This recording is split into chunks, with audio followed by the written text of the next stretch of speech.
Chapter 1 पढ़ रहे थे,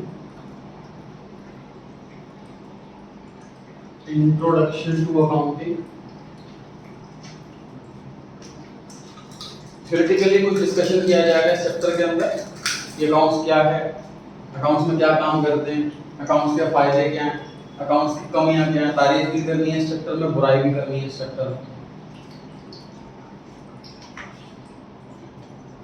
क्वेश्चन नंबर 2 से स्टार्ट कर रहा हूं। क्वेश्चन 2 में लिखा है जी, what are the advantages of accounting. फायदे क्या अकाउंट के, इस क्वेश्चन में तारीफ कर लेंगे।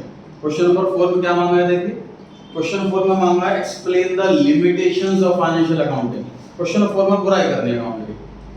तो पहले क्वेश्चन में हमें एक तरह से डायरेक्शन पता होनी चाहिए कि अगर मैं क्वेश्चन एडवांटेजेस का स्टार्ट कर रहा हूं तो मेरे दिमाग में सारे फायदे आने चाहिए अकाउंट्स के, बस वही फायदे लिखे। जब मैं लिमिटेशन पूछी अकाउंट्स के एग्जाम में, लिमिटेशन का आंसर लिख रहा हूं, मैं माइंड में होना चाहिए मुझे बुराई करनी है अकाउंट्स की, जो कमियां हैं, जो दिक्कतें हैं, मुझे वो लिखनी है इसके अंदर। डायरेक्शन क्लियर करनी है हमें, क्वेश्चन को फोकस करके एडवांटेजेस पे आते हैं। अकाउंट्स के फायदे बताने। पहला फायदा एग्जांपल दिया था मैंने पहले कि सर मुझे पैसे लगाने हैं, मान लीजिए शेयर्स खरीदने हैं किसी कंपनी के, एशियन पेंट या बर्जर पेंट, ये दोनों कंपनियां टॉप 2 कंपनियां हैं पेंट की लाइन में।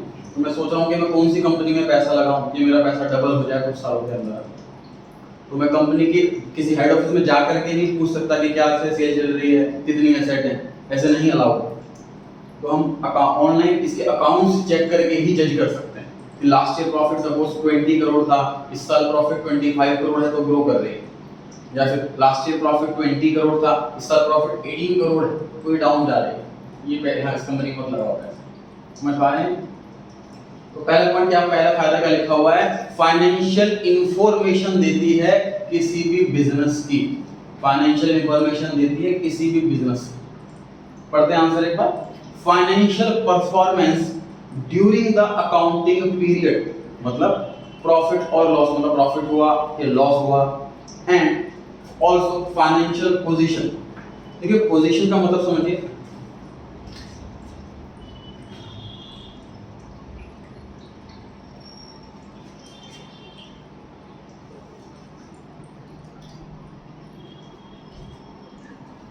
ये एग्जांपल देता हूं मैं।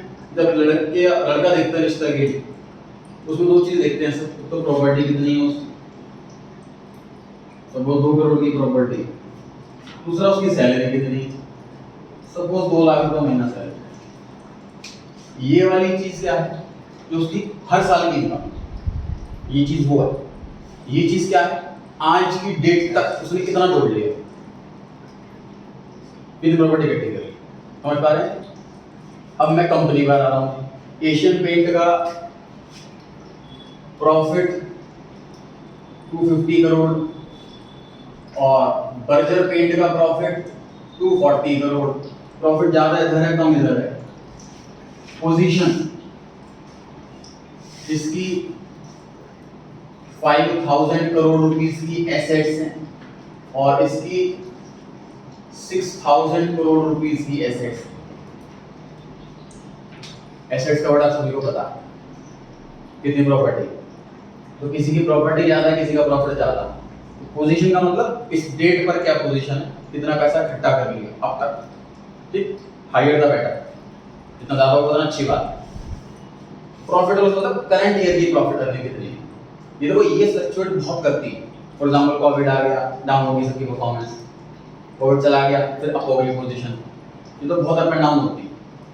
ये डाउन नहीं होनी चाहिए।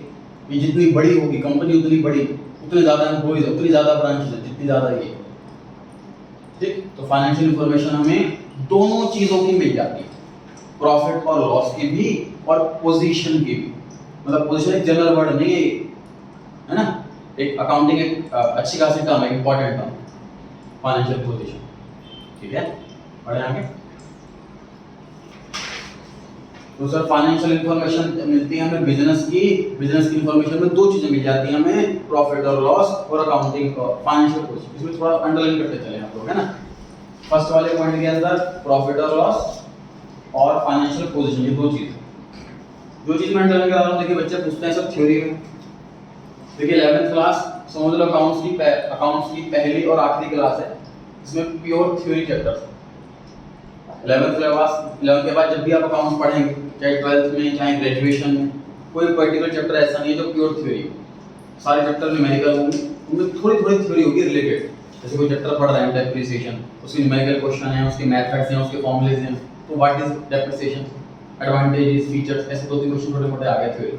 अदरवाइज न्यूमेरिकल चैप्टर भी रहते हैं सारे के सारे। सिर्फ 11th क्लास में लगभग 5 चैप्टर ऐसे हैं जो कंप्लीट थ्योरी चैप्टर है। उसमें से पहला चैप्टर ही थ्योरी में ध्यान से देखिए जी। पहले बता के चल रहा हूँ सर, थ्योरी हर बच्चे को बोरिंग लगती है। अकाउंट्स लर्न करना पड़ेगा, याद करना पड़ेगा, याद नहीं होता। मैक्सिमम बच्चे एग्जाम में आंसर लिख के नहीं आते थ्योरी, या फिर लिख करके आते हैं तो जो समझ में आएगी जो बना करके आ जाओ, 4 में से आधा है तो मिल ही जाएगा, ऐसे आंसर होते हैं। इसको आप एक गोल्डन अपॉर्चुनिटी लेके चलो। क्यों? देखो ध्यान से, जैसे मैं एज अ पेपर चेक करता हूँ, सीए एग्जाम्स में भी मैं इन्विजिलेटर भी जाता हूँ, पेपर चेक भी करता हूँ, तो हमें इंस्ट्रक्शन गाइडेंस दी जाती है पेपर चेक करते हैं कि किस स्टेप पे कितने मार्क्स वगैरह कटते हैं वगैरह वगैरह। लेकिन प्रैक्टिकली क्या होता है कि सर 8 नंबर का इतना बड़ा क्वेश्चन होता है और हमें जो है अमाउंट जो मिलता है वो पर शीट फिक्स मिलता है, तो इतना डिटेल में किसी का आंसर गलत आ रहा है, अब उसकी गलती ढूंढना एग्जैक्ट 8 मार्क्स के क्वेश्चन में कहाँ कौन कौन सा स्टेप गलत है, बड़ा टाइम कंज्यूमिंग काम है। कोई कोचिंग सेंटर में तो मुझे बच्चों को इम्प्रूव करना, मुझे टाइम देना ही पड़ता, कोई ऑप्शन नहीं है। लेकिन जब वहाँ मुझे फिक्स पेमेंट मिलती तो शायद मैं थोड़ा लेजीनेस कर जाता और मैं पूरा डिटेल में चेक नहीं करता, मतलब आंसर गलत है तो मैं क्या करता हूँ 8 में से 4 नंबर दूँ या 7 नंबर दूँ या 2 नंबर दूँगी मेरे हाथ में, ठीक। तो मैं किस बेस पे देता हूँ पता है? उसके पिछले आंसर्स कितने अच्छे हैं, उसके पिछले सारे आंसर सही थे तो डेफिनेटली उसमें 8 में से 7 या 6। उसके पिछले आंसर्स गलत थे, मैक्सिमम गलत है, तो मैं इसको 8 में से 2 या 3 दूँ, मैं सोचूँ मैक्सिमम ये भी गलत हो। और आ जाओ जी, कोई क्वेश्चन ऐसा है जो हर बच्चे का गलत होता आ रहा है, एक बच्चे ने सही कर रखा, तो एक बहुत बड़ा इम्पैक्ट पड़ा मेरे मन में, ये बच्चा सबसे अलग है, सबसे ज़्यादा पढ़ने वाला है।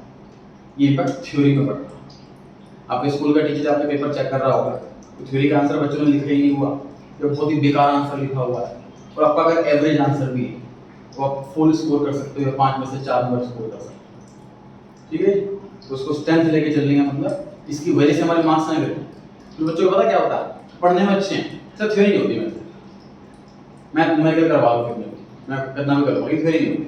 तो आपने ना इस एटीट्यूड को चेंज करना, हमें ये करना सर मुझे फुल चाहिए, मुझे क्लास में अपनी फर्स्ट पोजीशन चाहिए। अकाउंटेंसी में आप अकाउंट पढ़ा रहे हो, इसका ए को पढ़ा रहे हो तो इको में, या बीएस पढ़ा रहे हो तो बीएस में, मुझे अपनी क्लास में फुल मार्क्स चाहिए। आप बताओ क्या करना, जो आप बोलोगे वो मैं करूँगा, उसके बाद मार्क्स आने आपकी जिम्मेदारी है। अब ये एटीट्यूड होना चाहिए, ठीक है जी। अच्छा, थ्योरी बच्चे पूछते हैं कि सर कुछ का मानना है कि सर क्वांटिटी होनी चाहिए, लंबे लंबे आंसर हो, कुछ कहते हैं सर क्वालिटी होनी चाहिए कि मतलब सही आंसर होना चाहिए, लंबे आंसर जरूरी नहीं, दोनों चीज़ें जरूरी है, क्वांटिटी और क्वालिटी दोनों जरूरी है। 5 मार्क्स से क्वेश्चन में अगर आपसे 5 लाइन लिख करके आए, जब बिल्कुल एक वर्ड परफेक्ट है मैं 5 लिख दूंगा, गाइडलाइन में भी ये कहा जाता है। हमें लेंथ भी देनी, क्योंकि देखो बहुत टीचर ऐसे होंगे आपका आंसर पढ़ाएंगे नहीं, आपके लेंथ दे करके मार्क्स दे देते, ऐसा भी होता है कि नहीं। उन टीचर का क्या होगा, हमें नहीं पता हमारा एग्जाम में किस थिंकिंग का होगा, ठीक। तो हमें क्वालिटी और क्वांटिटी दोनों ही देनी है। 2 मार्क्स से क्वेश्चन में एक पैराग्राफ देना, 3 मार्क्स से क्वेश्चन में आधा पेज देना, 4 मार्क्स से क्वेश्चन में पौना पेज, 5 मार्क्स से क्वेश्चन में पूरा पेज भरा होना चाहिए। क्वालिटी भी देनी है, क्वांटिटी भी। क्वालिटी क्या है, क्या सर हमें वर्ड टू वर्ड याद करना पड़ेगा? इसमें से वर्ड टू वर्ड याद करना पॉसिबल ही नहीं किसी के, तो अपनी लैंग्वेज में बना करके आ जाए, ये भी गलत है। तो लैंग्वेज में बनाना भी गलत है। इसका रीजन पता क्या होता है? देखिए अकाउंट्स जो है लॉ सब्जेक्ट से बना हुआ, जैसे पार्टनरशिप एक्ट में लिखी है बातें कि कोई पार्टनर नया आता है तो उस टाइम हम अकाउंटेंट को प्रॉफिट इस तरीके से बांटना, उस लॉ से पढ़ करके हम अकाउंट्स बनाते हैं। लॉ में क्या होता है कि एक वर्ड भी ऊपर नीचे हो जाता है ना, तो फिर उसका अलग मीनिंग निकल जाता है। तो अगर हम बच्चे क्या होता है, एक एग्जांपल देता हूँ, कैश बेसिस और एक्रूवल बेसिस, ये टॉपिक आएगा चैप्टर 4 में पढ़ेंगे। इसमें प्रॉफिट ना बिल्कुल करेक्ट निकलता, इसमें प्रॉफिट निकल तो जाता लेकिन करेक्ट नहीं निकलता, कुछ कमियां हैं इस मेथड के अंदर। Correct profit oblique loss is not as certain और इसमें करेक्ट प्रॉफिट और लॉस इज एसर्टेन। एक डिफरेंस का क्वेश्चन है, उसमें डिफरेंस मैंने ऐसे लिखा हुआ है, इसमें करेक्ट प्रॉफिट लॉस निकल जाता है, इसमें करेक्ट प्रॉफिट लॉस नहीं निकलता। प्रॉफिट लॉस निकल जाता है बस करेक्ट नहीं होता, कुछ मेथड में कमियां। दो मेथड कंपैरिजन के चैप्टर 4 में। अभी बच्चे ने क्या करा, टेस्ट में आंसर लिखा ये, प्रॉफिट और loss is not as certain, correct profit और लॉस इज एज सर्टेन। मैंने वाला पॉइंट कट कर दिया, तो फाइट करने आएगी सर एक ही वर्ड तो नहीं लिखा मैंने, बाकी तो पूरा ठीक। आप समझ पा रहे हो इस वर्ड का मीनिंग, अब क्या मीनिंग निकल रहा है इसका? इसका मीनिंग अब निकल रहा है कि इस मेथड में प्रॉफिट लॉस निकल ही नहीं सकता। प्रॉफिट और loss is not as certain, ये मीनिंग निकल रहा है इस लाइन का। इस मेथड में प्रॉफिट लॉस निकल ही नहीं सकता, इसका मीनिंग ये है। और सिर्फ एक वर्ड ऐड करने से क्या हो गया कि प्रॉफिट लॉस निकलता है लेकिन वो एक्यूरेट नहीं होता, कमियां होगी। एक वर्ड की रेलेवेंस है, इसलिए मैं थ्योरी में सजेस्ट करता हूं कि अपनी लैंग्वेज में नहीं लिखना। आपको तो अपनी लैंग्वेज में लिखोगे तो ऐसी गड़बड़ कर दोगे, मीनिंग बदल जाएगा, फिर सोचते हैं अपना मार्क्स क्यों नहीं मिले, पता नहीं। तो सर वर्ड टू वर्ड भी याद नहीं कर सकते, अपनी लैंग्वेज में नहीं लिख सकते, तो करें क्या? तो करें क्या, उसका आंसर है आपको ना क्रक्स वर्ड ढूंढना है। जिसमें आपको अंडरलाइन करा दिया पहले पॉइंट में, ये क्रक्स वर्ड है। आपके आंसर में ना ये वर्ड जरूर होने चाहिए, बाकी जो इंग्लिश की ग्रामर है वो आपको अपने लिखनी है। समझ आ रही है ये बात? हर चैप्टर एक बार टेस्ट होगा, चैप्टर के बाद भी टेस्ट होगा। चैप्टर 6 स्कूल बच्चों का हो चुका, अपना भी टेस्ट होगा, चैप्टर खत्म हो गया है। तो चैप्टर का जैसे ही टेस्ट होगा तो उसमें मैं से पहले से टिप्स वगैरह दे रहा हूं, इस चीज का ध्यान रखना है आपको। ठीक है, सेकंड पॉइंट पर आ गए जी, असिस्टेंस टू मैनेजमेंट। सर क्या असिस्टेंट कौन होता है? हेल्पर होता है असिस्टेंट। मूवीज में देखा जी मेरा असिस्टेंट है, इससे बात करो, या असिस्टेंट से पूछो जी मेरी मीटिंग किस टाइम की है, मतलब जो हमें हेल्प करे, असिस्ट करे। तो अकाउंट्स ही मैनेजर को असिस्ट करता, हेल्प करता डिसीजन लेने में। जैसे कि सर मैं मैनेजर हूं मान लीजिए एशियन पेंट कंपनी का, और कंपनी में प्रॉफिट बहुत कम होता जा रहा है, मुझे समझ नहीं आ रहा प्रॉफिट क्यों कम हो रहा, किस वजह से कम हो रहा है। तो मैं अकाउंटेंट से हर एक एक्सपेंस की, हर एक इनकम की लिस्ट मंगाऊंगा और उसे कंपेयर करूंगा पिछले साल से। फिर देखूंगा मान लीजिए मेरा एम्प्लॉइज वाला खर्चा बहुत बढ़ रहा, तो ये पता है एम्प्लॉइज वाला खर्चा क्यों बढ़ रहा है, उसकी कॉस्ट कटिंग करेंगे। कोविड के टाइम पर रेवेन्यू कम हुआ, इनकम कम हुई, सेल कम हुई लोगों की, जब कोविड जो लॉकडाउन आ गया था, तो उस टाइम कंपनी वालों ने, मैनेजर्स ने अकाउंटेंट से मंगाई सारी लिस्ट, और उसमें से कौन सा एक्सपेंस है उन्होंने देखा जो कम कर सकते हैं, वो एम्प्लॉइज को देखा कि जब सेल ही नहीं है तो काम क्यों कर रहा हूं। उस टाइम बहुत लोगों की जॉब इसी वजह से गई। असिस्टेंस मैनेजमेंट, हम अकाउंटेंट उनको असिस्ट कर रहे हैं, डिटेल दे रहे हैं एक चीज, उस डिटेल के बेस पर ही वो आगे डिसीजन ले पा रहे हैं। समझ आ गई बात? पढ़ते हैं डिटेल में। The management makes the business plans, takes decisions and exercises control over the affairs का मतलब जो लेन देन ट्रांजैक्शंस हो रहे हैं, जो कंपनी में जितनी भी चीजें हो रही है, on the basis of accounting information. Accounting information के बेस पर ही ये तीन काम करती है, बिजनेस प्लान बनाना, डिसीजन लेना और कंट्रोल करना। तो आप अंडरलाइन कर सकते हैं, take decision and control.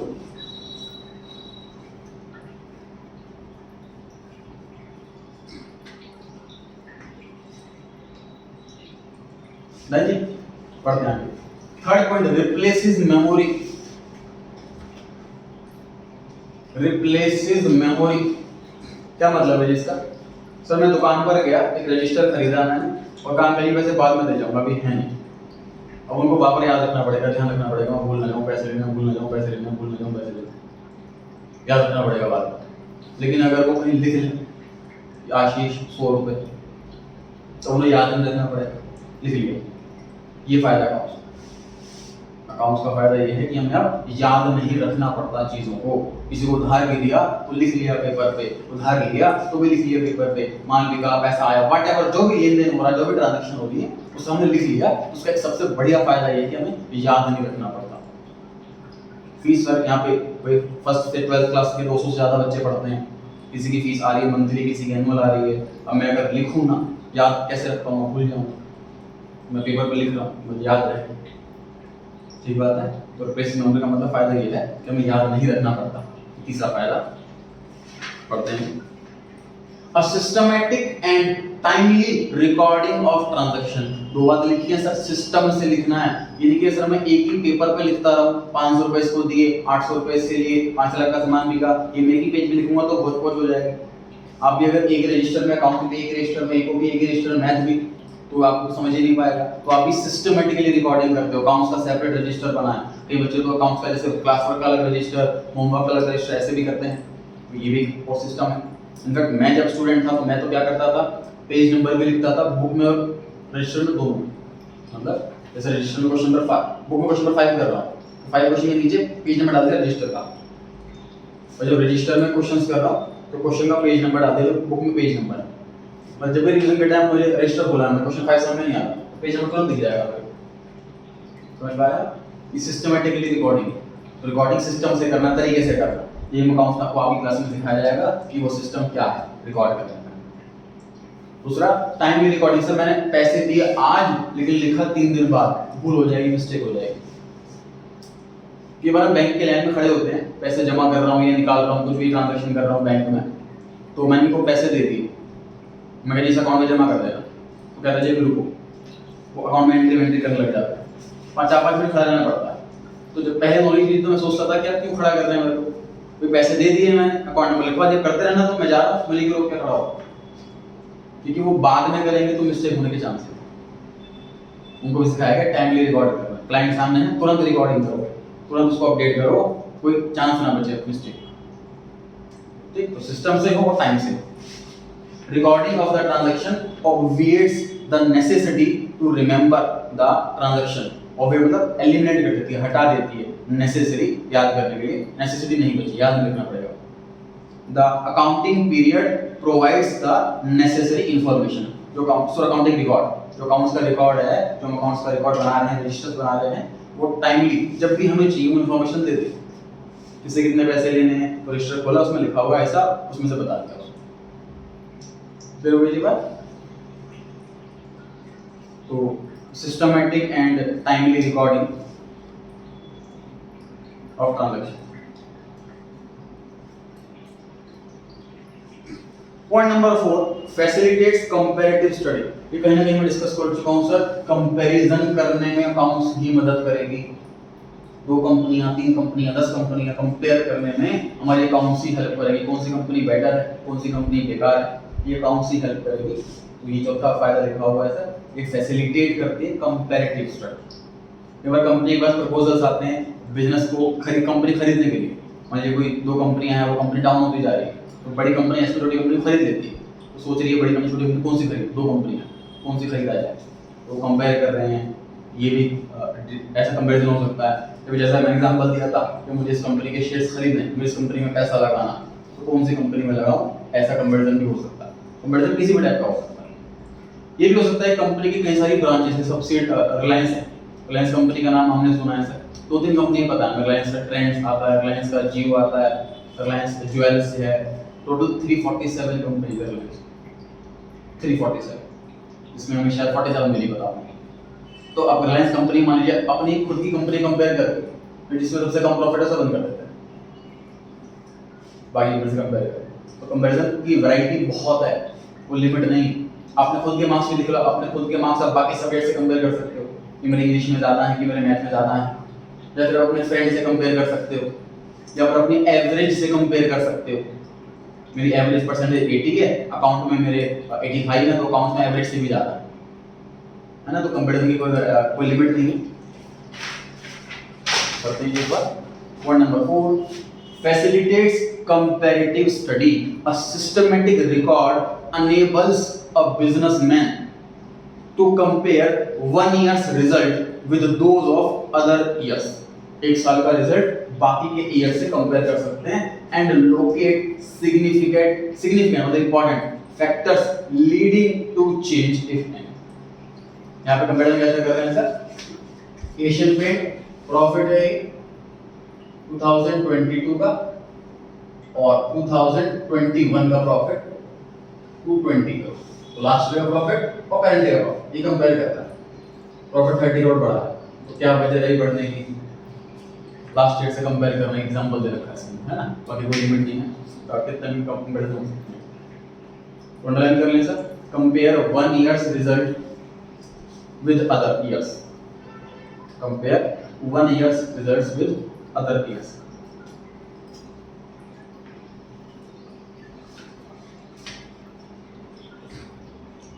Taxation. Sir India में बहुत सारे टैक्स हैं। बाहर से मशीन खरीद के लाया, इंपोर्ट ड्यूटी, मैन्युफैक्चरिंग कर रहा हूँ, एक्साइज ड्यूटी, सामान बेच रहा हूँ, जीएसटी, कमा रहा हूँ, इनकम टैक्स कमा के जोड़ रहा हूँ, वेल्थ टैक्स, प्रोफेशनल टैक्स, ऐसे बहुत सारे टैक्स हैं इंडिया के अंदर। सो मेजॉरिटी जो टैक्स है वो प्रॉफिट पे कैलकुलेट होता है। फॉर एग्जांपल इंडिया में प्रॉफिट का जो टैक्स रेट है वो 30%। अगर मैं 1 करोड़ रुपए कमा रहा हूँ साल के, तो मुझे 30 लाख रुपए उसमें से टैक्स के देना होगा, 70 लाख बचा वो मेरा। तो प्रॉफिट कैलकुलेट कैसे होगा? अकाउंट्स हेल्प करेगी, ये कोई बताना चाहता है। बिना अकाउंटेंसी मेंटेन करे, बिना अकाउंट्स मेंटेन करे, जैसे छोटे छोटे दुकानदार होते हैं, वो अकाउंट्स मेंटेन नहीं करते, उनको पता ही नहीं कि एक्चुअल प्रॉफिट है कितना होगा, वो अंदाजे से बताते हैं। यहाँ भैया मेरी सेल करीब करीब 2 लाख की हो गई, करीब हमारा 30% का मार्जिन होता है, तो 60,000 रुपये हमने कमाया। इतना फिगर से बताते हैं। एक्यूरेटली प्रॉफिट पता लग पाएगा जब हम अकाउंट्स मेंटेन करें। तो अकाउंट्स मेंटेन करने से एक फायदा ये है कि हमारी टैक्स की जो लायबिलिटी होती है वो सर्टेन मतलब फिक्स हो पाएगी और टाइमली पे हो पाएगी, उसमें मिस्टेक नहीं, पर क्योंकि पेनल्टी होती है। टैक्स अगर कम दिया हमने या नहीं दिया, पेनल्टी लगती है, उस पेनल्टी से बच जाएंगे। Point number 5, facilitates settlement of tax liabilities. दिखाया गया a systematic accounting record immensely helps, मतलब बहुत ज़्यादा helps in settlement of income tax, GST and excise duty liabilities, since it is a good evidence of the correctness of the transaction. Transaction बिल्कुल सही है। Settlement में मतलब क्या हुआ कि सर मैंने टैक्स भरा, मान लीजिए 50 लाख रुपए, इनकम टैक्स वालों ने नोटिस भेजा कि आपका टैक्स 60 लाख बनता है, आपने टैक्स कम भर रखा। अगर मेरे पास एक चीज़ की रिकॉर्डिंग है, मैं जाकर उनके सामने अपनी रिकॉर्डिंग रख सकता हूँ, अकाउंट रख सकता हूँ, इस तरह के चीज़ रुपये का हिसाब है मेरे पास, कितनी इनकम है, कितने खर्चे हैं, उस हिसाब से टैक्स 50 लाख ही बनता है। सेटलमेंट करने में आसानी रहेगी। एक्साइज ड्यूटी का मतलब होता है, चीज़ तो लिख लीजिए, इसको नहीं ध्यान, excise means manufacturing. Excise word का मीनिंग है मैन्युफैक्चरिंग और ड्यूटी वर्ड का मीनिंग है टैक्स। तो excise duty means manufacturing tax. Excise duty means manufacturing tax. GST पर chapter separate, chapter number 12 GST, वहाँ डिटेल में समझेंगे कि जीएसटी क्या है, लॉजिक उसका, कॉन्सेप्ट उसका, उसके क्वेश्चंस, उसके सब कुछ। चलिए तो इसमें डिटेल कर सकते हैं settlement of income tax, GST and excise duty.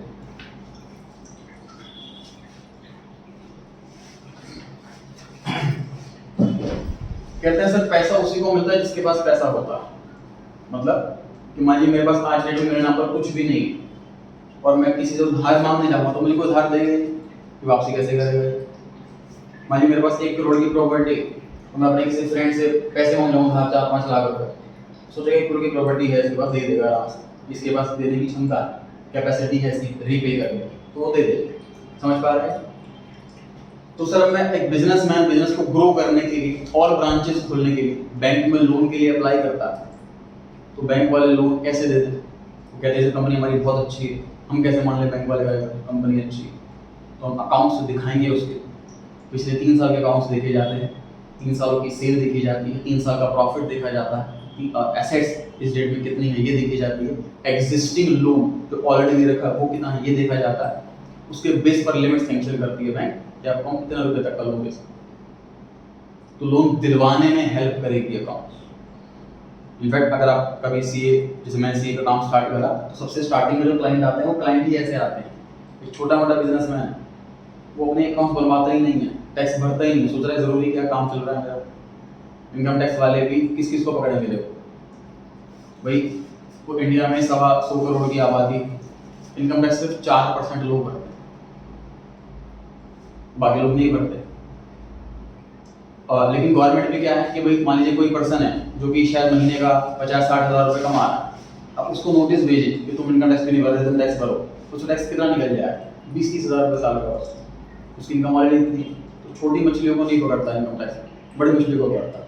इसकी इनकम करोड़ में, तो उस पर नोटिस भेजते हैं ताकि रिटर्न मिलेगा तो 1 करोड़ रुपये मिल जाएगा, तो बेनिफिट भी होगा गवर्नमेंट। समझ पा रहे हैं? तो छोटे बिजनेसमैन हैं वो अकाउंट्स कब बनवाने आते हैं तो उनको लोन चाहिए होता है। तो कॉन्सेप्ट क्या समझ रखा है, बहुत बच्चों के माइंड में आता है सर टैक्स का कि सर टैक्स में मैं टैक्स नहीं भर रहा तो गवर्नमेंट को पता कैसे लगेगा, मैं कमा रहा हूँ 10-20 लाख रुपये महीने के मान लो, गवर्नमेंट को नहीं बता रहा हूँ तो गवर्नमेंट कैसे टैक्स ले लेगी इधर से, ठीक है नहीं। माइंड क्वेश्चन शायद आता होगा, स्टूडेंट पूछते भी हैं। इसका आंसर देखो क्या है, गवर्नमेंट ने कॉन्सेप्ट क्या लगा रखा है कि हम हर एक घर में तो घुस नहीं सकते कि कौन कितना कमा रहा है, लेकिन ये तो लॉजिक है कि जब वो पैसा कमा रहा है तो खर्च भी तो करेगा उसको, जैसे खर्च करने जाएगा तब पकड़ लेगा। फॉर एग्जाम्पल मैं टैक्स कुछ नहीं भरता, 10-20 लाख रुपये महीने कमा रहा हूँ, एक रुपये टैक्स नहीं भरता, कोई इनकम टैक्स रिटर्न नहीं, कोई अकाउंट्स नहीं, कुछ नहीं, ठीक। अच्छा जी, हम पैसे खर्च करने जब जाता हूँ तो उस कार 10 लाख रुपये की कार ले, कार वाले को बोल रखा है गवर्नमेंट ने, जब कोई कार लेने के लिए आए उसका अकाउंट नंबर, उसका आधार कार्ड, उसका पैन नंबर सब ले लेते हैं। 10 लाख की कार ली मैंने, पैसे दिए उसको, तो इनकम टैक्स नोटिस आ जाएगा 10 लाख रुपये आपके पास कहाँ से आया कार लेने, ये होगा। अच्छा, उसका भी तोड़ निकाला हुआ है लोगों ने, क्या तोड़ निकाला हुआ है कि चाहे मेरे पास 1 करोड़ रुपए रखे हूँ, मैं कार लोन से लूँ, चाहे मेरे पास 1 करोड़ रुपए हो, मैं आज ही कैश लेके ले सकता हूँ, लेकिन तभी मैं लोन से लूँ, ये शो करने के लिए मेरे पास पैसे हैं। समझ पा रहे हैं आप? हॉलीडे पे जा रहे हैं, वर्ल्ड टूर पे जा रहे हैं, तो जब हमने टिकट परचेज करी वहाँ पर पैन नंबर जाएगा, अकाउंट नंबर जाएगा, आधार कार्ड नंबर जाएगा, उससे नोटिस आएगा। क्रेडिट कार्ड से मैं शॉपिंग वगैरह कर रहा हूँ, उससे मेरा बिल जाएगा, इनकम टैक्स नोटिस जाएगा। अपने बैंक में हमने पैसे जमा कर दिए लिमिट से ऊपर तो मेरे पास अकाउंट आएगा। मतलब गवर्नमेंट ने ये तरीके निकाला कि कोई भी ट्रांजैक्शन करे, लेन देन करे, तब इसको पकड़ लेंगे कि तुम्हारे पास पैसे कहाँ से। तो कई लोग पैसे होते हुए भी इस वजह से लोन लेते हैं, जैसे करके कोई और बंडल लेंगे, ये अकाउंट्स ही हमें हेल्प करता है लोन दिलाने। हमारे अकाउंट स्ट्रॉन्ग है, इनकम टैक्स रिटर्न अच्छी वजह से लोग बड़े सजेस्ट करते हैं, हमें सजेस्ट करते हैं घर में सभी की इनकम टैक्स रिटर्न भरवानी चाहिए, भले टैक्स मत भरवाओ। इनकम टैक्स रिटर्न का मतलब हर साल हम गवर्नमेंट को ये डिटेल भेज रहे हैं अपनी साइड से कि हमने इतना इतना कमाया, इतना इतना खर्चा हुआ, तो हमारा टैक्स इतना इतना बना, डिटेल भेजते हैं इसकी गवर्नमेंट को हर साल, जैसे इनकम टैक्स रिटर्न कहते हैं। तो रिटर्न भरनी चाहिए हर साल हमें, चाहे उसमें टैक्स 0 भरो। जैसे आज की डेट में इंडिया में 5 लाख रुपए तक की इनकम पे 1 रुपये भी टैक्स नहीं।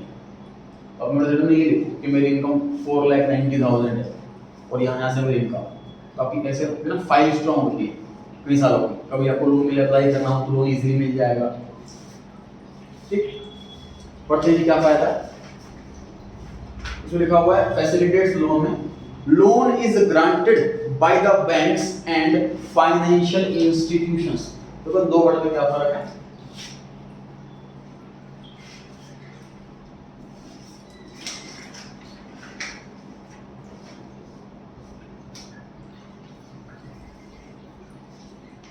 बैंक कौन है सर, बैंक एक कंट्री की इकोनॉमी में बहुत बड़ा सपोर्ट करता है। क्या सपोर्ट करता है देखिए, बैंक का काम है उनसे पैसा लेना जिनके पास पैसा एक्स्ट्रा है। पैसा एक्स्ट्रा होता है एम्प्लॉइज का। मान लीजिए मेरी सैलरी 50,000 रुपये महीना, मेरे घर खर्च 40,000 रुपये महीना, 1,000 महीना बच गया तो मैं क्या करूँ उसका, मैं सोचता हूँ बैंक में एफडी कर देता हूँ। तो उसके पास पैसा एक्स्ट्रा है, उससे पैसा लेना कम इंटरेस्ट, और जिसको पैसों की नीड है उसे पैसा देना ज्यादा इंटरेस्ट। सपोज मैं एक बिजनेसमैन, मैंने 20 लाख रुपए इसमें लगा रखा और मैं अच्छा प्रॉफिट कमा रहा हूँ, मुझे ऑप्शन मिला है, एक और शॉप मिल रही है, कोई बिक रही है, अगर वो मैं खरीद लेता हूँ तो मेरी एक और ब्रांच खुल जाएगी, मुझे और प्रॉफिट होगा। मेरे पास इंस्टेंट पैसा नहीं है उसको खरीदने के लिए, तो मैं बैंक से लोन ले लेता हूँ, तो लोन से मैं दुकान खरीद लूंगा और अच्छा प्रॉफिट कमाऊंगा। सपोज लोन मुझे मिल रहा है 12% रेट पर, और मुझे प्रॉफिट हो जाएगा सपोज 15% एटलीस्ट, तो 3 महीने का भी प्रॉफिट नहीं है, मैं लोन ले लूंगा। तो बैंक का काम क्या है, पैसा लेना एक्स्ट्रा जिस पर है कम इंटरेस्ट पर, पैसा उसको देना जिसको पैसे की नीड है ज्यादा इंटरेस्ट, बीच में अपना प्रॉफिट कमाना। ये प्योर बैंकिंग है। कोविड के टाइम पर जैसे देखो गवर्नमेंट के डिसीजंस निकलते हैं, इकोनॉमिक्स में सीखेंगे हम, नेशनल इकोनॉमिक्स की, उसमें क्या कॉन्सेप्ट सीखते हैं। जैसे कोविड के टाइम पे लोगों के पास बिजनेस करने के लिए नहीं है पैसा, काम ठप हो गया, सेल नहीं है, जॉब छूट रही है, तो ऐसे केस में गवर्नमेंट कैसे उनका सपोर्ट करे। तो गवर्नमेंट ने क्या करा कि लोन के रेट ऑफ इंटरेस्ट कम कर दिए, जो मिल रहा था 12% पे वो मिल रहा है अब 9%, तो लोग ज्यादा लोन ले पाएंगे। लोन लेने से इकोनॉमी चालू हो जाती है। लोन लिया, बिजनेस में लगाया, और बिजनेस में पैसा लगाने से गवर्नमेंट को टैक्स की इनकम भी होगी, लोगों को जॉब भी मिलेगी, काम भी मिलेगा वगैरह वगैरह, पूरी इकोनॉमी सुधर जाती है। इसलिए बहुत तेजी से ग्रो कर गई वापस से गवर्नमेंट, जो जितना भी डाउन आया था इंडिया के अंदर कोविड की वजह से, वो सारा रिकवर होके उससे भी ऊपर पहुंच गया इसी वजह से। उस टाइम इसी वजह से देखो एफडी के रेट भी डाउन हुए थे। एफडी पे इंटरेस्ट मिलता था 7%, वो आगे सीधा 5%, क्योंकि बैंक सीधे बात है लोन अगर सस्ते पे देगा तो इंटरेस्ट भी आगे कम ही देगा। ठीक है, तो ये कॉन्सेप्ट है जी बैंक का, ये बैंक समझ में आ गया। अब दूसरे पे आते हैं, फाइनेंशियल इंस्टीट्यूशन। ये हमने पहली बार सुना है जी, क्या होगा? ये ऐसी कंपनी है जिसके लिए पैसा ही गुड्स है, मतलब ये लोन देने का ही काम करते हो, कुछ नहीं करते। एग्जांपल, मुथूट फाइनेंस इंडिया की नंबर 1 गोल्ड लोन कंपनी। ये बैंक नहीं है, यहाँ पर saving account, current account, FD नहीं होती। इसकी ब्रांचेस खुली हुई हैं, बस वहाँ पर गोल्ड लेकर के जाओ, आपको वैल्यू करेंगे गोल्ड की। सपोज गोल्ड 1 लाख रुपए का है तो करीब 80,000 रुपीज तक का आपको लोन दे देंगे इंटरेस्ट का। वो कहेंगे इंटरेस्ट चुकाते रहो, लोन जब मर्जी वापस दे दो, आपको गोल्ड आपको वापस मिल जाएगा। हमने गोल्ड एज सिक्योरिटी लिया होगा बस। ये फाइनेंशियल इंस्टीट्यूशन है, ये बैंक नहीं है, मतलब जो लोन देने का ही काम करती है। ठीक, सर इनके पास पैसा आता कहाँ से? जो बड़े इन्वेस्टर्स होते हैं वो इनको पैसा देते हैं। सपोज मैं गोल्ड लोन कंपनी खोल के बैठा हूँ और मैं कह रहा हूँ कि मैं आगे गोल्ड लोन दूंगा 8% इंटरेस्ट पे, तो बड़े बड़े इंस्टीट्यूट मुझे लोन देंगे 6% इंटरेस्ट पे, तो मेरा प्रॉफिट। ठीक है, ये होता है फाइनेंशियल इंस्टीट्यूशन। तो फिर वापस कैसे करेंगे? हाँ जी, जो फाइनेंशियल इंस्टीट्यूशन वाले हैं जिन्होंने खोला है वो वापस कैसे करेंगे? वापस पैसा कैसे करेंगे? उनको पैसे मिलेंगे ना वापस, उसको तो लोन दिया है ना, लोन कोई मैं फाइनेंशियल इंस्टीट्यूशन मैंने लोन दिया तो मेरे पैसा वापस मिल जाएगा, मैं आगे चुका दूंगा। तो बेटर करके अपना सर जैसे आपने गोल्ड वाला बताया, दोस्तों उसने जो इंसान ने गोल्ड उसको दिया कंपनी को, दोनों ने उसको अंदर पैसे दिए, हाँ उसको पैसे वापस देने हैं या देखो वापस देंगे ना। देखो मान लीजिए मुझे लोन चाहिए तो मैं मुथूट फाइनेंस के पास गया, वो कहता है गोल्ड वापस एज सिक्योरिटी, आपने लोन वापस नहीं दिया तो मैं गोल्ड लेकर चला जाता हूँ घर का, मैंने गोल्ड रखवा दिया, उन्होंने गोल्ड की वैल्यू करी कैलकुलेटर वगैरह पे, आज का रेट देखा, वेट करा, उसको प्योरिटी चेक करी, उन्होंने कहा 1 लाख रुपए के वैल्यू का गोल्ड है, तो उन्होंने कहा जी हम आपको लोन दे सकते हैं मैक्सिमम 80,000 का 20% रोक करके, क्योंकि गोल्ड की वैल्यू डाउन हो जाए, तो उससे अब उन्होंने लोन दे दिया। अब हर महीने मैं उनको इंटरेस्ट पे करता रहूँगा, और जब मेरे पास 80,000 रुपये जुड़ जाएंगे उनको 80,000 रुपये रिटर्न कर दूंगा, अपना गोल्ड वापस ले आऊँगा। उनकी अर्निंग क्या होगी? जो इंटरेस्ट शेयर देगा वो उनकी अर्निंग, और वो सिक्योर्ड खेल रहे हैं, उनका पैसा मरेगा ही। ठीक, तो ये हमने पढ़ा मीनिंग इन दो वर्ड का, बैंक और फाइनेंशियल इंस्टीट्यूशन। अच्छा, अब आगे आ गए हैं कौन से पॉइंट पर थे? पॉइंट नंबर 6 पर, फैसिलिटेट्स लोन में। लोन कौन कौन देता है जी? एक तो बैंक देता है और एक फाइनेंशियल इंस्टीट्यूशन देता है, दो लोग बैंक लोन देते हैं on the basis of growth potential, मतलब वो एस्टिमेट लगाते हैं कि ये कंपनी कितना ग्रो कर सकती है। पर एशियन पेंट की पहले 150 करोड़ की सेल थी, नेक्स्ट ईयर 170 हुई, नेक्स्ट ईयर 200 हुई, अब नेक्स्ट ईयर ग्रो करेगी ऐसा लग रहा है हमको, पोटेंशियल है इसमें करीब करीब 220 करोड़ तक शायद पहुंच जाएगी। This is growth potential. Potential मतलब फ्यूचर की बात है ये, जो अचीव नहीं हुआ लेकिन अचीवेबल लग रहा है अकाउंट्स देखकर। Growth potential which is supported by the performance, performance से सपोर्ट हो मतलब पास्ट में परफॉर्म कर रखा उन्होंने ऐसा।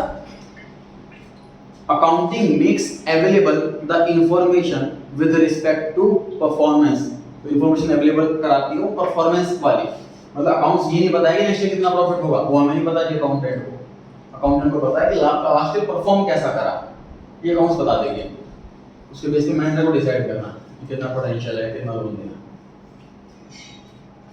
Point number 7, evidence in court. अच्छा, 6 वाला रह गया, वर्ड अंडरलाइन आपने, क्या कह रहे हो सर? आपने वर्ड अंडरलाइन करो। अच्छा, वर्ड अंडरलाइन करा, अच्छा अच्छा अच्छा, वर्ड अंडरलाइन कर लेंगे हम।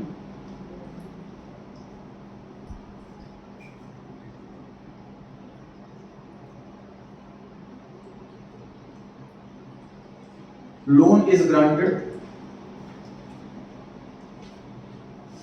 on the basis of growth potential supported by accounting.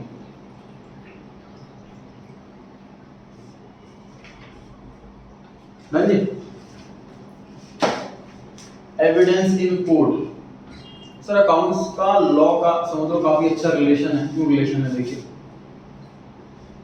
जैसे कोई बड़ा ऑर्डर आता है, अभी तो हमें क्या पता है कि सर गुड्स हमने फोन पे आप ने सुना है अभी तक कि सर हमें कुछ सामान मंगाना है, तो फोन पे ऑर्डर दे दिया, सामान भिजवा दो, तो सामान भिजवा देता है 4 दिन में 5 दिन में। थोड़ा लेट भी हो गया तो कोई बात नहीं, लेट हो गया थोड़ा डांट देते हैं उसको, कंपनी भिजवाया तुमने, क्या मतलब है वगैरह वगैरह। क्योंकि जो कंपनियां बड़ी कंपनियां होती हैं, रिलायंस टाटा वगैरह हो गई, इनमें करोड़ों रुपए का अरबों रुपए का ऑर्डर होता है, और एक दिन भी अगर डिले हो गया तो उसमें करोड़ों रुपए का नुकसान हो जाता है। कैसे? मान लीजिए फैक्ट्री में एम्प्लॉइज बैठे हुए हैं, वो गुड्स बना रहे हैं, रॉ मटेरियल लेते हैं, मशीन में डालते हैं और उससे फिनिश गुड्स रेडी गुड्स बना देते हैं। रॉ मटेरियल खत्म हो गया, मान लीजिए एम्प्लॉइज सुबह आया, वर्कर काम करे और रॉ मटेरियल खत्म, पूरे दिन खाली बैठा रहेगा, लेकिन कंपनी को उसको सैलरी देनी पड़ेगी, क्योंकि कंपनी थोड़ी ना गलती एम्प्लॉय की थोड़ी ना, वो तो अपनी ड्यूटी अपने टाइम पर ही आया। कंपनी की गलती की वजह से अगर एम्प्लॉय खाली बैठा तो एम्प्लॉय को सैलरी मिलती है उसकी। मान लीजिए लाइट चली गई, मशीन नहीं चल रही, जनरेटर नहीं चल रहा, तो भी एम्प्लॉय को सैलरी मिलती है। रॉ मटेरियल खत्म हो गया, खाली बैठा तो उसको सैलरी मिलती है, ठीक। और रॉ मटेरियल खत्म क्यों हो गया, टाइम पर क्यों नहीं पहुंचा, सप्लायर की गलती। जब सप्लायर से हम कुछ खरीदते हैं, एग्रीमेंट करवाते हैं, रजिस्टर्ड एग्रीमेंट कि आपको इतनी क्वांटिटी इस डेट तक, इस डेट से पहले डिलीवर करनी है, अगर लेट करा तो पर डे इतने रुपए की पेनल्टी लगेगी, और जितना दिन डिले होगा उस हिसाब से पेनल्टी लगेगी। पेनल्टी कैलकुलेट कैसे होगी सर? मान लीजिए मेरी कंपनी में 1000 एम्प्लॉय, सभी की मान लीजिए 200 रुपये रोज की सैलरी, तो 1000 मल्टीप्लाई बाय 200, 2 लाख रुपए रोज का नुकसान हो गया। अगर रॉ मटेरियल लेट आया मैं लिखवा दूंगा 2 लाख रुपए रोज की पेनल्टी लगेगी। अब सामान 3 दिन लेट आया तो मैं 6 लाख रुपए डिमांड करूंगा, वो कहता है मेरी गलती की वजह से लेट नहीं हुआ इसलिए मैं नहीं पेनल्टी भरूंगा, तो फिर कोर्ट में केस जाएगा, डिबेट होगा, आर्ग्यूमेंट होगा, ठीक। तो उस टाइम कब परचेज किया था, क्या परचेज किया था, क्या एग्रीमेंट था, ये काउंट्स ही हमारी जाएगी एज ए एविडेंस कोर्ट में बनने। ये पॉइंट लिखा हुआ है, evidence in court. Systematic record of transactions is often accepted by courts as good evidence. सबूत है सर ये। तो अंडरलाइन कर लें, systematic record of transaction is good evidence.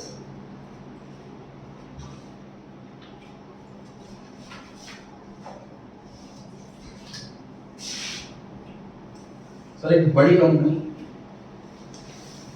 एक छोटी कंपनी को परचेज कर लेती है, जैसे फ्लिपकार्ट ने मिंत्रा को खरीदा, फेसबुक ने व्हाट्सएप को खरीदा, बड़ी कंपनी खरीदी, छोटी कंपनी माइक्रोसॉफ्ट ने नोकिया को खरीदा। तो जब ये कंपनी बिक रही होती है तो उस कंपनी के ओनर्स को कितना पैसा दिया जाए, ये कैलकुलेशन करनी है। कैलकुलेशन कैसे होगी सर? इस कंपनी में प्रॉपर्टी कितनी है, एसेट्स कितनी है, सपोज 100 करोड़ की, लायबिलिटी कितनी है 20 करोड़ की, वो माइनस करके 80 करोड़ वैल्यू बची, इस कंपनी की गुडविल कितनी है, ये सब कैलकुलेशन की जाए। तो ये सब कैलकुलेशन में डेफिनेटली अकाउंट्स हेल्प करेगी सर, क्योंकि अकाउंट्स में ही रिकॉर्ड होगा कि कितनी प्रॉपर्टी है, कितनी पुरानी प्रॉपर्टी। क्योंकि ऐसा है ना, प्रॉपर्टी में टाइमिंग भी देखनी जरूरी है। कोई मशीन को कहेगा जी मेरे पास 1 करोड़ की मशीन रखी हुई है, हम कहेंगे मशीन तो 5 साल पहले खरीदी थी, आज डेट में तो 5 लाख की नहीं बची वो, ठीक है।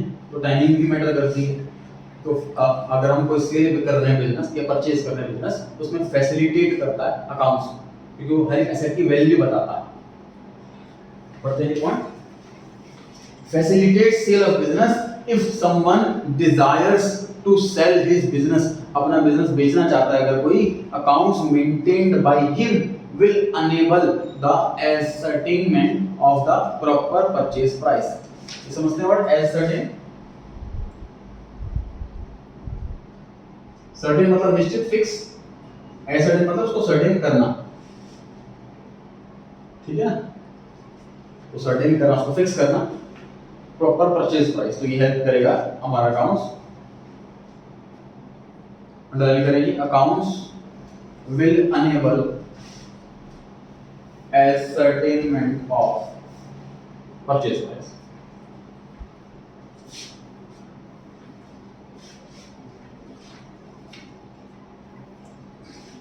अब जैसे पॉइंट होता है ना एक्सेट्रा वाला पॉइंट, जब एग्जांपल दे रहे होते हैं, तो एग्जांपल में कहते हैं एक्सेट्रा।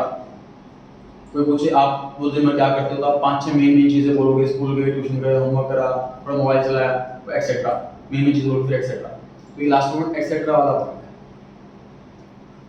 मतलब ये और डिसीजंस में भी हेल्प लेता है।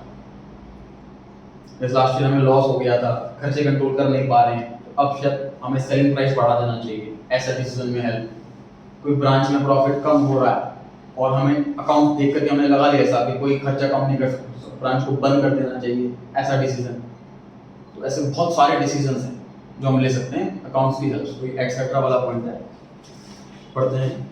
Helps in decision making, accounting helps in taking a large number of decisions like amount withdraw, कितना करना चाहिए प्रोप्राइटर को, प्राइस कितना रखना चाहिए जो हमें गुड्स बेचने हैं, एक्सेट्रा। तो अदर कोई भी डिसीजन में हेल्प लेता है। ये एग्जांपल लिखिए, कोई कंप्लीट लिस्ट नहीं है। तो आंसर के हमने 9 पॉइंट पढ़ लिए हैं। एग्जाम 4 मार्क्स का क्वेश्चन अगर आता है तो हमें 4 पॉइंट लिखने हैं विद एक्सप्लेनेशन, या फिर 8 पॉइंट विदाउट एक्सप्लेनेशन। ठीक, पहले क्वेश्चन पे वापस आ रहे हैं। अच्छा, सेकंड पे आते हैं। सेकंड पे third question, explain the objectives या फंक्शंस ऑफ अकाउंटिंग। क्वेश्चन में ऑब्जेक्टिव पूछे तो भी सेम आंसर, फंक्शन पूछे तो भी सेम आंसर। इसमें मैक्सिमम पॉइंट आपको रिपीट मिलेंगे क्वेश्चन 2 वाले, क्योंकि जो उसका काम है वो इसके फायदे हैं। पहला, maintaining systematic accounting record. Sir account का मेन फंक्शन, सबसे पहला फंक्शन यही है कि हर चीज को तरीके से टाइम से रिकॉर्ड करके दे दे। अकाउंट का सबसे मेन काम, पहला काम यही है। पढ़ते हैं एक बार। The primary function of the accounting is to maintain systematic accounting records of financial transactions and events. Transactions means लेन देन, गुड्स बेचे, ये भी लेन देन हुआ है।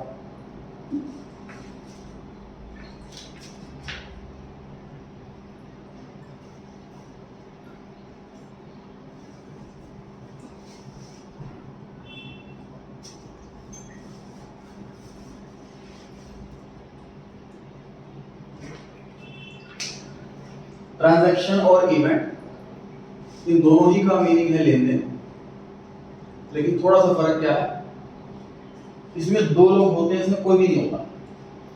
Party means party word accounts में पर्सन के लिए इस्तेमाल किया, ये डांस वाली पार्टी नहीं, पर्सन के लिए इस्तेमाल किया जाता है पार्टी वर्ड। से सुना होगा जिसमें पार्टी से पैसे नहीं आए, है ना, ये पर्सन वर्ड। इवेंट में 0 पार्टी, मतलब कोई पर्सन इन्वॉल्व ही नहीं है, ये ऐसा लेन देन हो रहा। इसमें 2 लोग, ये ऐसा लेन देन हो रहा। एग्जांपल समझते हैं, तो सैलरी पे करना, इस ऐसा लेन देन इसमें 2 लोग होंगे, एम्प्लॉयर होगा, एम्प्लॉय होगा। गुड्स बिकना, ऐसा ट्रांजैक्शन में 2 लोग होंगे, बायर होगा, सेलर होगा। रेंट पे करना, 2 लोग होंगे, लैंडलॉर्ड होगा, टेनेंट होगा। तो सर ऐसी कौन सा लेन देन है जिसमें कोई भी इन्वॉल्व नहीं होगा? माल चोरी हो गया, साल के एंड में 3 लाख का प्रॉफिट होगा, 10 लाख की कार थी, आज डेट में 9 लाख की वैल्यू रह गई, 1 लाख रुपए डेप्रिसिएशन लग गया, घिस गई, मतलब एसेट की वैल्यू कम हो गई। ऐसे लेन देन इसमें 2 लोग, कोई पर्सन इन्वॉल्व नहीं है, बट फिर भी वो कोई ना कोई ट्रांजैक्शन हो रही है, कुछ ना कुछ हमारे बिजनेस के अंदर अप एंड डाउन हो रहा है, जो हमें रिकॉर्ड करने की जरूरी है। इसमें लिखा हुआ है ट्रांजैक्शन और इवेंट दोनों ही रिकॉर्ड करते हैं हम, ठीक है।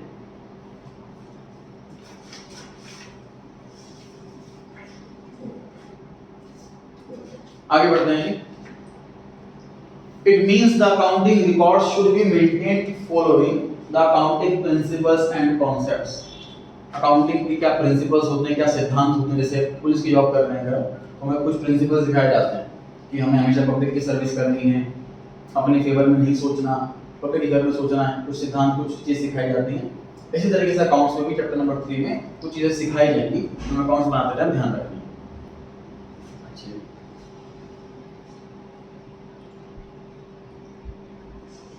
अंडरलाइन कर लें। अकाउंटिंग रिकॉर्ड, सेकंड लाइन से accounting records should be maintained following accounting principles.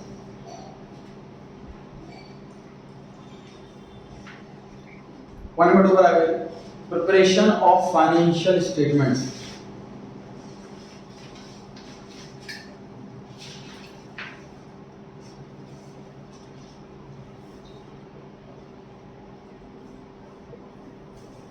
ये सर है कंपनी की रिपोर्ट कार्ड।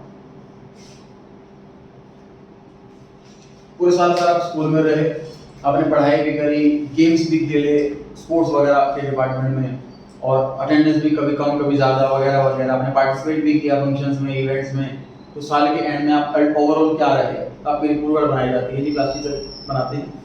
ये अटेंडेंस थी, ये पोजीशन थी, परफॉर्मेंस थी, क्लास में पूरी परफॉर्मेंस कैसी थी, और इस सारा सब कुछ लिखा जाता है उसके अंदर। तो ये अब हम अकाउंटेंट कंपनी के बनाने वाले हैं रिपोर्ट कार्ड। पूरे साल में इतने खर्चे करे, इतनी इनकम करी, इतना लोन हुआ, इतनी प्रॉपर्टी हुई, इतनी कैपिटल हुई वगैरह वगैरह, एक पेज पर लिख करके देंगे हम। इसे कहते हैं फाइनेंशियल स्टेटमेंट, बिल्कुल रिपोर्ट कार्ड की तरह है। तो हमारे बुक का सबसे लास्ट चैप्टर 11th क्लास का, उसमें इसको बनाना सीखेंगे। 19th चैप्टर फाइनेंशियल में बनाना सीखेंगे, सबसे लास्ट चैप्टर।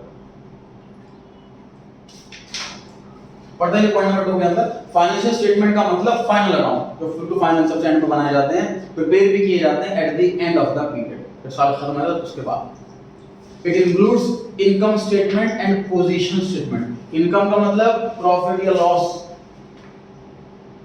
पोजीशन का मतलब सिखाता है हमें प्रॉपर्टी कितनी है, दोनों चीजें हम बताएंगे जब रिपोर्ट कार्ड बनाएंगे।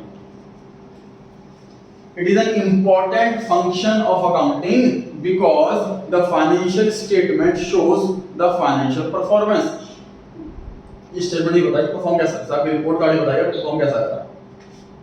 That is profit earned or loss incurred, मतलब प्रॉफिट कमाया या नुकसान गवाया during the year, और फाइनेंशियल पोजीशन का मतलब कितनी प्रॉपर्टी, कितने कर्ज है, कितनी एसेट है, कितनी लायबिलिटी, सब चीजें पता लगेंगी प्रिपरेशन के टाइम।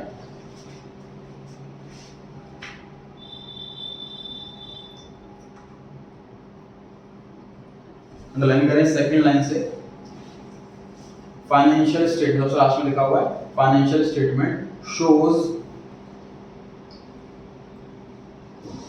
प्रॉफिट और loss and financial position. YouTube पर एक्सपर्ट है, वही ड्राइव करवा रहा हूं, आपके आंसर ये जरूर होने चाहिए, बाकी इसका आंसर तो होगा अच्छा। Point number 3, meeting legal requirements. देखिए क्या मतलब है लीगल रिक्वायरमेंट्स। 12th क्लास में 11th क्लास में तो सिर्फ प्रोप्राइटरशिप है, मतलब एक सिंगल ओनर है जो अपना बिजनेस चला रहा है, उसके अकाउंटिंग पे जॉब कर रहा है। जब 12th क्लास में आएंगे तो पार्टनरशिप वाले अकाउंट्स कैसे बनाता है, कंपनी वाले अकाउंट्स कैसे, थोड़ा रेफरेंस कंपनी का देना चाह रहा हूं। कंपनी वाले अकाउंट्स कैसे बनाते हैं, कंपनी का सिस्टम ही अलग है बिजनेस करने का।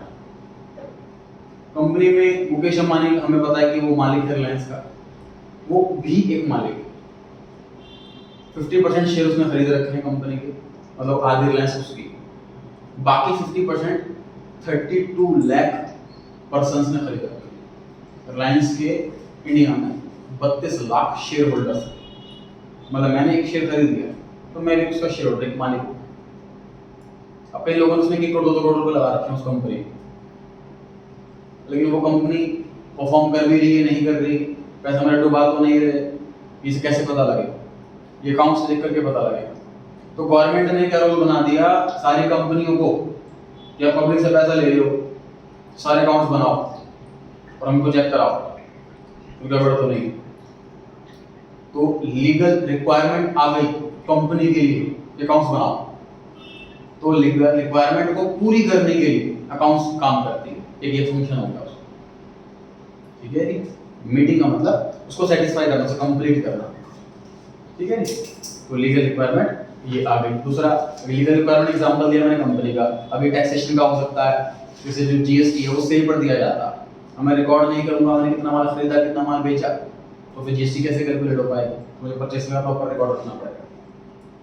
जो चीटिंग करते को पकड़े कैसे जाते हैं, हाँ जी मैंने दिखाया कि मैंने 50 लाख की सेल करी, और परचेजिंग वही जो है वो 5 लाख की है, यहाँ पे पकड़ा जाएगा एसएससी के 5 लाख की परचेज हुई, 50 लाख की से जैसे हो गई थी, मतलब लगभग मैच के थोड़ा थोड़ा भी होता है, मैच करना चाहिए, मतलब 40 लाख की परचेज 50 लाख की से 10 लाख का मार्जिन होगा, तो समझ में आती है बात, तो पकड़ा नहीं जाएगा मतलब बैंक।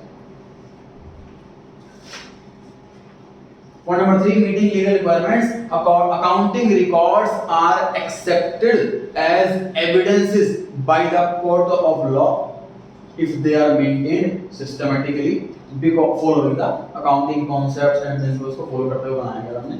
Besides इसके अलावा लॉ बहुत सारे हैं, जैसे कि कंपनी एक्ट है, जैसे कि इनकम टैक्स एक्ट है, जैसे कि जीएसटी एक्ट है, वो भी रिक्वायर करते हैं, वो भी बोलते हैं कि सबमिट करते रहो, सबमिशन करते रहो रिटर्न्स का मतलब डिटेल्स, रिटर्न का मतलब वापसी नहीं है यहाँ पर, ठीक है, तो मतलब डिटेल फिल करके भेजना।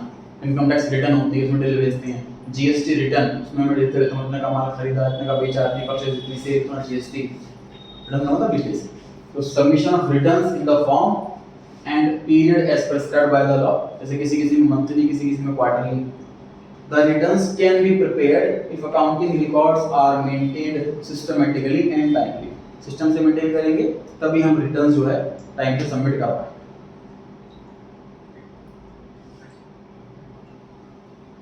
उसमें अंडरलाइन करेंगे जा और स्टार्टिंग से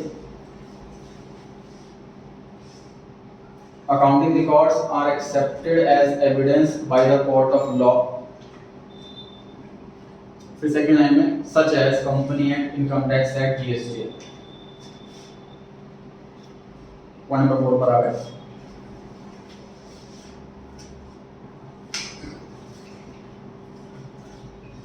सो मैंने जिस कंपनी के शेयर्स खरीद रखे हैं उस हर कंपनी से मेरे पास हर 3 महीने बाद एक ईमेल आता है ये बताने के लिए कि आपने हमारी कंपनी का पैसा लगाया, उसके लिए थैंक्स, और हमारे 3 महीने की ये पोजीशन, हमने इतना प्रॉफिट कमाया, इतना कमाया, या जो बड़ी बड़ी लेन देन हुए, हमने ये वाली कंपनी खरीद ली है, हमने ये प्रॉपर्टी खरीदी है, इतनी ब्रांच खोली है, ये ब्रांच क्लोज करी है, मतलब बड़े बड़े बिजनेस हमें बताया जाता है।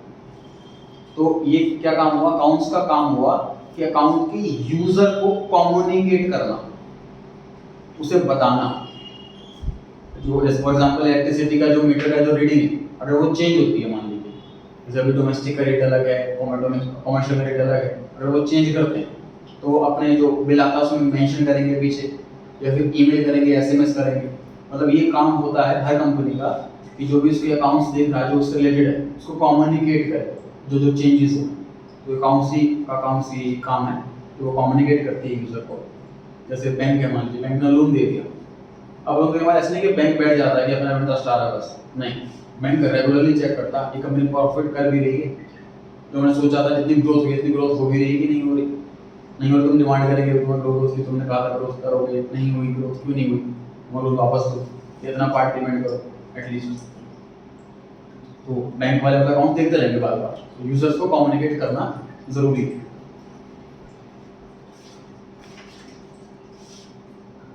पढ़ते हैं जाकर पॉइंट नंबर 4 में, communicating the financial data, it is yet another function of accounting to communicate the financial data to the users which may be internal users और external users। इंटरनल मतलब कंपनी के जो अंदर के लोग हैं, कंपनी का मैनेजर हो गया, कंपनी का जो बॉस हो गया, वो इंटरनल यूजर हो, कंपनी के अंदर के लोग जिनमें अकाउंट्स देखनी है, डिसीजन लेने के लिए। और एक्सटर्नल यूजर जो कंपनी के बाहर के लोग, management, employees, banks, government authorities, ये बाहर के यूजर हैं, मतलब बाहर के लोगों को भी अकाउंट देखनी है। हमने इंटरनेशनल इसलिए कर रखा है क्योंकि कुछ चीज़ें कॉन्फिडेंशियल होंगी जो हम नहीं दिखाएंगे, जैसे हमारी कॉस्ट कितनी आ रही है, मार्जिन कितना है, ये कॉन्फिडेंशियल इंफॉर्मेशन होती है, ये नहीं कम्युनिकेट करते हैं, एक्सटर्नल वर्क, इंटरनल वर्क करते हैं। Point number 5, assistance to management, ये पॉइंट नंबर सेम है पिछले वाले क्वेश्चन का, कि मैनेजमेंट को असिस्ट करना ये भी इसका एक काम है, अकाउंट्स का ये भी एक रोल है। Management often requires information beyond the information conveyed by the financial data, मतलब हमारे जो फाइनल रिपोर्ट बन गई इसमें सारी इन्फॉर्मेशन लिखी होगी मेन में, इसको डिटेल में जाननी है, ये वाला खर्चा कैसे बढ़ गया, इनकम कैसे कम हो गई, कैसे बढ़ गया, तो डिटेल में जाननी है बियॉन्ड द इंफॉर्मेशन। तो अकाउंटिंग रिकॉर्ड वो हेल्प करेगी वो मेंटेन अगर हैं in such a manner that information sought by the management is available which in turn helps in decision making. Management कोई भी डिसीजन लेना चाहे, किसी भी चीज़ में डिटेल में जाना चाहे, वो जा सकती है। अब जब जैसे मोबाइल में होता है कि हमने गैलरी पे क्लिक करा तो फोल्डर्स आ जाते हैं, ये स्क्रीनशॉट वाला, ये इंस्टाग्राम वाला, ये फेसबुक वाला। फेसबुक पे क्लिक करते हैं तो फेसबुक वाली पिक्स क्लिक ओपन हो जाती है। ऐसे इसमें होता है सर, जब ऑनलाइन रिपोर्ट ये ओपन होती है रिपोर्ट कार्ड अकाउंट्स की, तो जैसे एसेट्स पे क्लिक करते हैं तो एसेट्स ओपन हो जाती हैं, अलग अलग पेज खुल जाता है एसेट्स वाला, लिंक होता है रिलेटेड। तो एसेट्स ओपन हो गई, उसमें मान लीजिए बिल्डिंग लिखा हुआ है, तो बिल्डिंग पे क्लिक करा, बिल्डिंग कितनी है, कितने कितने की, अलग अलग वो क्लिक वो ओपन हो जाता है। तो बिल्कुल इसी सिस्टम बना रखा है ऑनलाइन में। दो क्वेश्चन रेडी करे सर हमने, एडवांटेजेस क्या क्या हैं, अकाउंट्स के फायदे क्या क्या हैं, ऑब्जेक्टिव्स क्या क्या हैं, फंक्शन क्या क्या हैं। बच्चों को समझ में आ जाता है, याद भी हो जाता है एग्जाम में। लेकिन टेस्ट में बच्चे क्या करते हैं, मिक्स कर देते हैं। फंक्शंस का क्वेश्चन आया, एडवांटेजेस लिख दी, एडवांटेज क्वेश्चन आया, फंक्शन लिख दी। तो सर बात तो वैसे एक ही है, ऑलमोस्ट सारे पॉइंट्स रिलेटेड हैं, सिमिलर है, सही है। फिर मैं अगर आपकी नॉलेज के हिसाब से चेक करूंगा आंसर, तो आपने अगर फंक्शन में एडवांटेज लिख रखे हैं तो वो भी सही है। लेकिन समझो इस चीज़ को, सर बहुत पेपर चेकर ऐसे होते हैं उनको सही आंसर नहीं पता, उनके पास करेक्ट आंसर शीट्स होती है। जैसे कि मैं सीए फाइनल की इनडायरेक्ट टेस्ट नहीं पढ़ाता, लेकिन मैं पेपर चेक करता हूँ। सीए के पेपर कौन चेक करेगा, सीए तो चेक करेगा। अब इतने सारे गवर्नमेंट सी इंस्टीट्यूट ढूंढे, ये कोई इनडायरेक्ट टेक्स्ट का एक्सपर्ट हो, वही मिले हमें, वही चेक करें, तो ढूंढना बड़ा मुश्किल है। तो वो कहते हैं जो जो सी हैं वो सब अप्लाई कर सकते हैं। तो मैं सी मैंने अप्लाई कर दिया, मुझे टेक्स्ट का पेपर चेक करना है, मुझे उसमें पेमेंट मिलेगी और मैं पेपर चेक करूँगा, अपना टाइम दूंगा। तो मुझे क्या करेंगे, मुझे वो करेक्ट आंसर्स की लिस्ट दे देंगे, एक बुकलेट दे देंगे, ये हर एक आंसर का, हर एक क्वेश्चन का आंसर ये है सही वाला। तो हम क्या करेंगे, उसको स्टडी कर लेंगे, उसके बेस पे पेपर चेक करेंगे। समझ रहे बात को? अब सोचो 11th क्लास का पेपर आपका है, 12th क्लास का पेपर आपका, टीचर चेक कर रहा है, क्वेश्चन आया हुआ ऑब्जेक्टिव्स वाला, उसके पास ऑब्जेक्टिव्स वाले आंसर्स हैं, वो ऑब्जेक्टिव से आपका आंसर मैच करने की कोशिश करेगा। और आपने एडवांटेज वाला आंसर भी लिखा हो, वो सोचो गलत आंसर है, कौन सा पॉइंट आ गया, वो काट देगा। समझ लो इस चीज को? इस वजह से ऐसी मिस्टेक्स हो जाती हैं, ऐसी कमियां हो जाती हैं कि बच्चों की अच्छा पेपर गया तभी मार्क्स कम रह गए, क्यों रह गए। तो मैं और ज़्यादा जो है, मतलब मैं कहना चाह रहा हूँ कि और ज़्यादा ना, मतलब प्रिकॉशन लेके चलना, ठीक। तो थोड़ा सा मेहनत करनी पड़ेगी रटने में। रटना वर्ड बड़ा मुश्किल है, याद करना, मेमोराइज करना। अब होता क्या है कि बच्चे, मैंने ऐसे भी देखा कि बच्चे जो आंसर लिख करके आते हैं टेस्टों में, तो जो मैं वर्ड्स बोल रहा हूँ, एग्जाम्पल लेंस का दिया है कोई, तो वही वर्डिंग को लिख करके आ जाते हैं टेस्ट में। ये अच्छी चीज़ है लेंथ बढ़ाने के लिए, मतलब आप उसको एक्स्ट्रा में करो। मान क्वेश्चन 5 मार्क्स का आ गया, तो आपने आधा पेज तो कर दिया ये वाला नोट्स वाला, या जो भी आपको पढ़ रहा है उससे, बाकी आधे पेज आपने एग्जाम्पल स्टार्ट कर दिया जो मैंने क्लास में बताया, तो वो तो ठीक है। लेकिन आप वही एग्जाम्पल ही डिस्कस कर लो कि जितने मार्क्स मिल जाएंगे, ठीक है, वो सही नहीं है। ठीक है जी, चलिए आज इतना ही करते हैं।